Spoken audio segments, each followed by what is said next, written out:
Hi friends, it's me, Miss Wendy. Welcome to Pajama Story Time. And tonight I have a special guest. Elmo is my stuffy. And of course, we can't ever forget our friends Pooh and Tigger. They're with me as well. Do you have your stuffy ready? If you don't, we're going to count down from 10 so you can go ahead and grab them. Okay? Are you ready? All right. Here we go. 10, 9, 8, 7, 6, 5, 4, 3, 2, 1. Awesome. So you have your favorite stuffy and they're ready to join us tonight, right? All right. Well, I'm so excited to read some stories tonight. And in fact, they're all brand new from the Manlius Library. So our first one is called When I Draw a Panda. And this is by Amy June Bates. And you can see in the front, the book jacket part, there's some drawing tips and how to draw different things. And a shout out for our publisher, Simon and Schuster Books, for young readers. Are you ready? Awesome.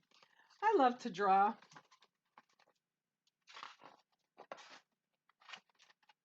Sometimes when they say draw a perfect circle, mine turns out a little wonky.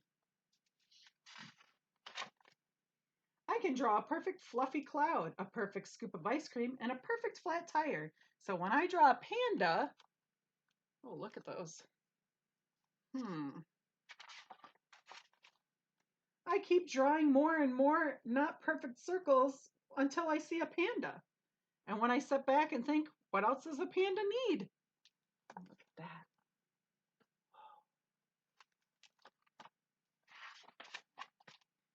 He probably needs a hat. And then he is my panda.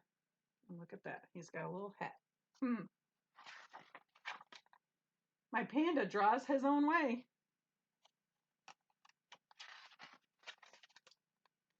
When someone tells him to draw a castle the right way, oh goodness, he'd rather draw it the left way. Oh my goodness, check that out.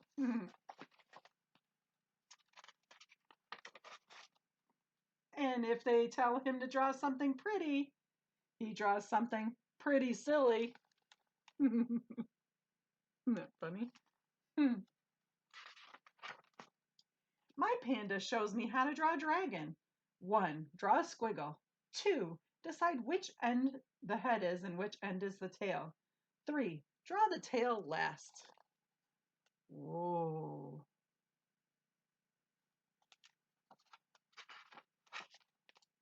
Sometimes when they say to draw a perfect pirate, superhero, crocodile, mad scientist, or princess, my panda prefers to draw an imperfect, superheroic, madly scientific, practical princess crocodile.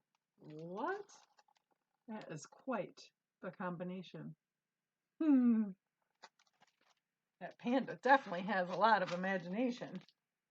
Sometimes when they say to draw a perfect bowl of fruit, my panda looks out the window and watches a butterfly. Then he thinks about what it would be like to be a butterfly until he's totally forgotten what he was supposed to be doing or drawing. Oh boy. So he gets a little distracted. I can draw my own way too. Sometimes when I draw it this way, I ask why. And then when they say draw it that way, I do. But I had added a unicorn horn later. Oh my goodness. Unicorns. That's a secret. We got something coming up with unicorns in just a bit. Sometimes they say that will never work, but it does. Sometimes they say make sure you don't run out of space, but I didn't. So I do. Look at that. Using up all the page to draw. Do you draw like that? Use the whole page and cover it up? It's a lot of work, huh? Sometimes they can't figure out what we've drawn, and then it is a mystery because we'll never tell them. Sometimes they say, you and your panda draw too crazy, and I say, thank you.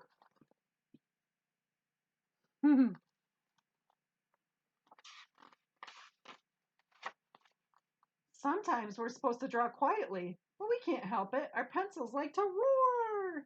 sometimes lines come out of our pencils and they're not going anywhere in particular. Look at that. Whoa. They're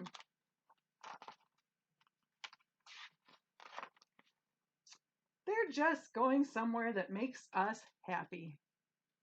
Look at that. So it doesn't really matter. Just draw, right? And then there's the back. So that's the sampling of how she draws when she's told how to draw something. So I thought that would be a really fun book because sometimes I get a little nervous about how I'm drawing and did I draw right? And then I go, oh, right? We don't need to get all nervous, but we can do our best and that's all that matters. So Elmo is taking a peek in here right now. Why are you peeking in, Elmo? What's that? Elmo? Elmo said his friend Cookie Monster wants to read a really important brand new book at the Manliest Library. Okay. Calm Monsters, Kind Monsters.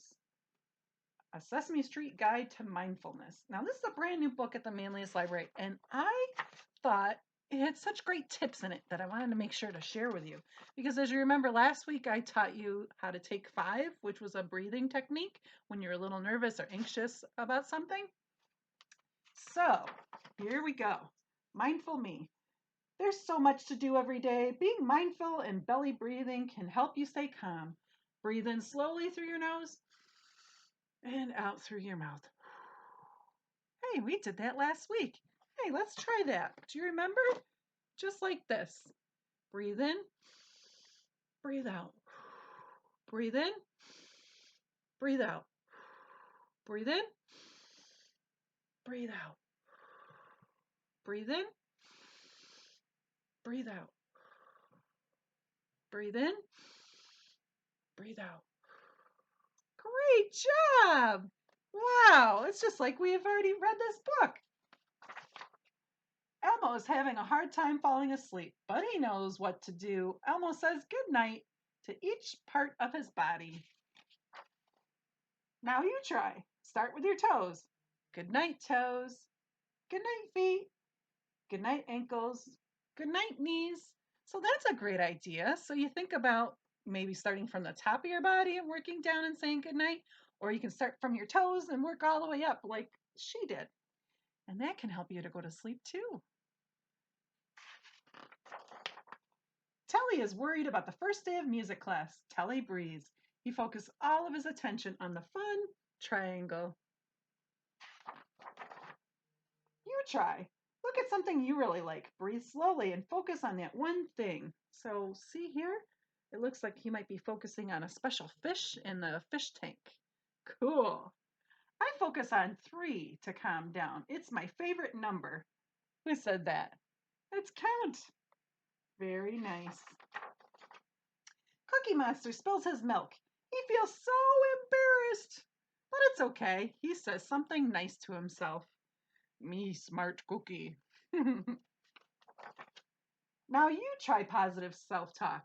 Everybody makes mistakes sometimes. Remind yourself some things that you're good at. What can make me to feel better than me try this again, says Cookie Monster. Rosita is sad. She has to leave her grandmother's house.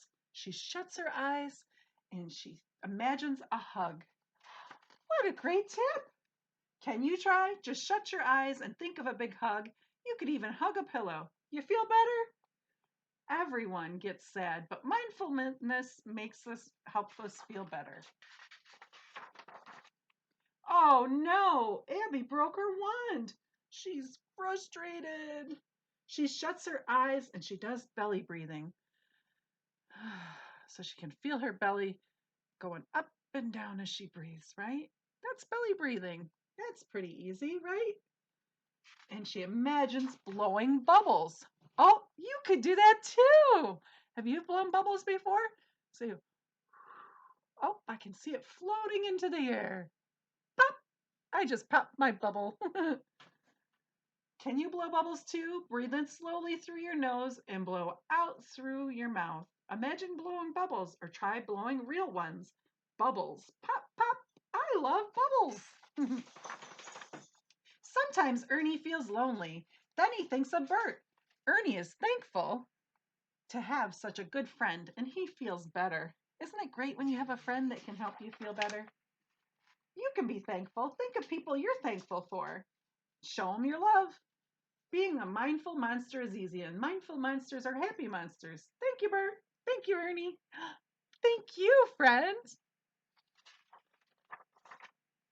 And finally, stop and smell the flowers. Take a walk in your neighborhood. Pay attention to what is around you. Your mind stays quiet. You can be happy just to be where you are. And Big Bird says, I love to smell the flowers at my park. I prefer to smell stinky things, says Oscar the Grouch. How silly. Well, friends, I thought that would be a great book. And oh, shh, I think Elmo has fallen asleep. Good night, Elmo. Okay, Elmo's already fallen asleep to that bedtime story. Well, I was thinking about friends and how thankful we are for our friends. I saw this book and I thought of my friend Katie. My friend Katie loves unicorns. So I'm reading this for you, my friend. Why can't we be bestie corns? And this is by Jessica von Ingerborough. Ooh, that's quite a name. And this is from Dial Books for Young Readers. Everyone knows that everyone loves unicorns. That's what Katie says. When it comes to making friends, unicorns really know their stuff. Do you know who's super great at finding new buddies? Oh. Kevin. He's a magical friend making machine. Kevin is always ready to give a high five. Here, give me a high five.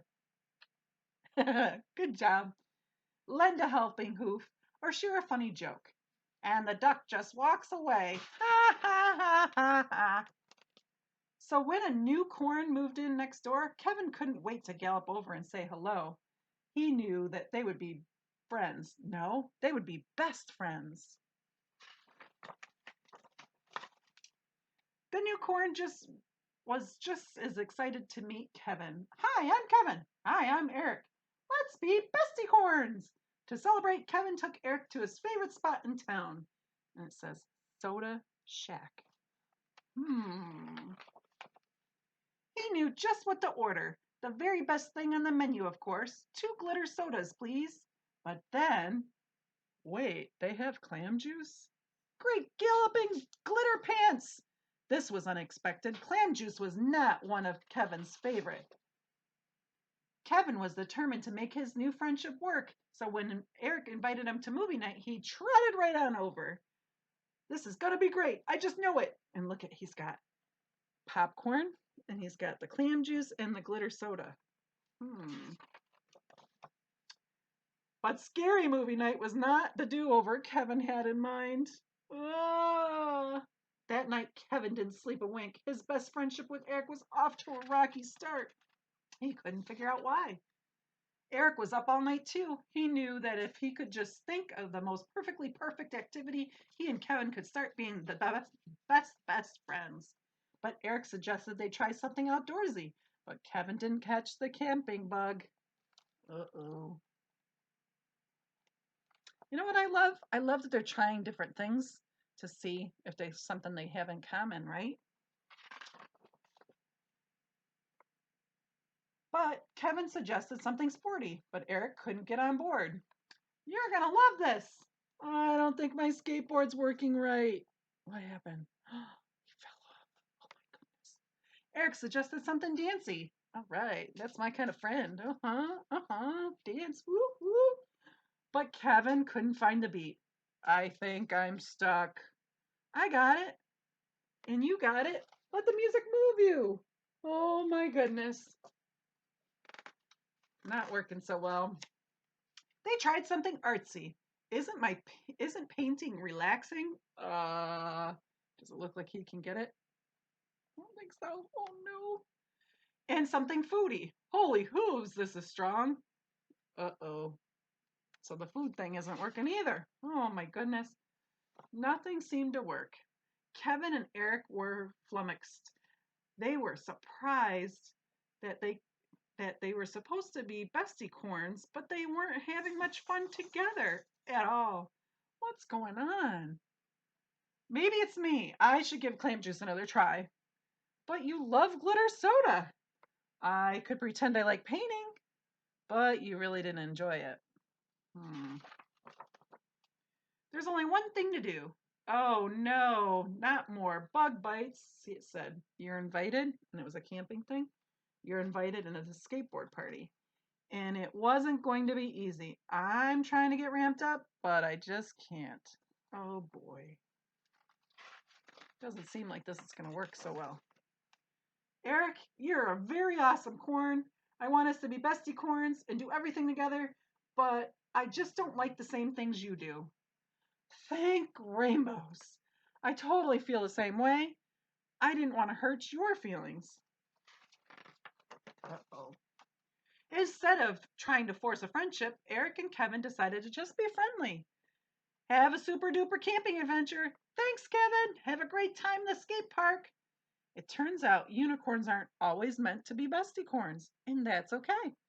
And so they just stayed friends. And that's okay.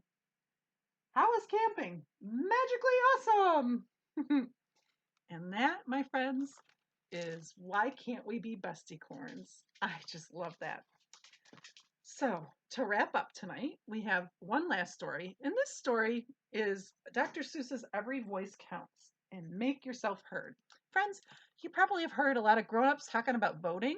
Voting is going to be happening. Actually, a lot of people are doing early voting right now, and some other people will be doing it on the actual day, which is next Tuesday.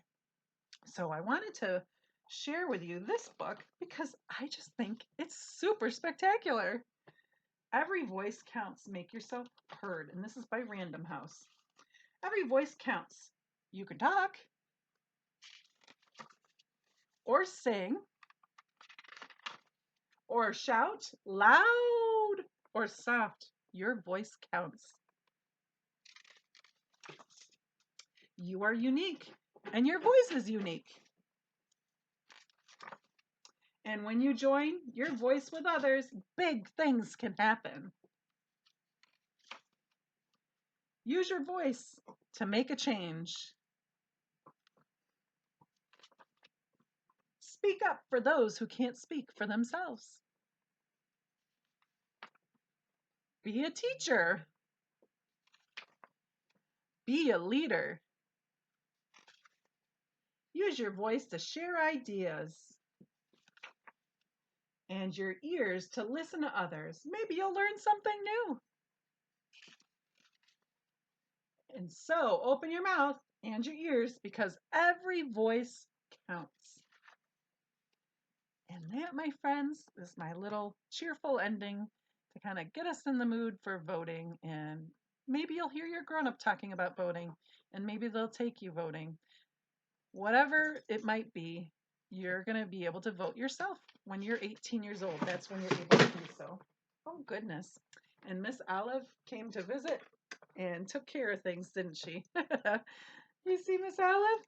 Yeah. So Miss Olive wanted to remind me that, friends, we have a contest on our Instagram page, Friendliest Library, or here on our Facebook page. You can tell me how many seeds you think are inside my pumpkin. Isn't that going to be great? Yeah. So go to those two social media accounts, and as you can tell, Olive wants to make sure you take some time to guess how many seeds are inside my pumpkin. And I appreciate you stopping by today. But as we wrap up today, I'd like to do our favorite song. Are you ready? Tommy thumbs up, Tommy thumbs down, Tommy thumbs dancing all around the town. Dancing on my shoulders, dancing on my head, dancing on my knees. Now tuck them into bed. Finger family up, finger family down, finger family dancing all around the town. Dancing on my shoulders, dancing on my head, dancing on my knees. Now tuck them into bed. Friends, it's been so much fun, and I'm so glad that you stopped by. Now remember, don't forget to vote and say how many seeds are inside Miss Wendy's pumpkin. And you can do that through our Instagram page where there's a link to a document where you're just going to put your name, your phone number, and your guess. You can have a grown up help you with that. And another thing you can do is go to our Manlius Library website, go to the calendar, and check out all the things that we're doing this Saturday for Spooktacular, which is our way of celebrating Halloween with you folks, including a virtual costume parade where you'll sign up and join us for a Zoom with Miss Karen and myself, and lots of other fun things, including a story walk, a movie. Please join us. We can't wait to see you. Oh, look who's awake. Hi. And Elmo says goodnight, and Pooh Bear and Tigger too say goodnight. We love you very much. Bye-bye.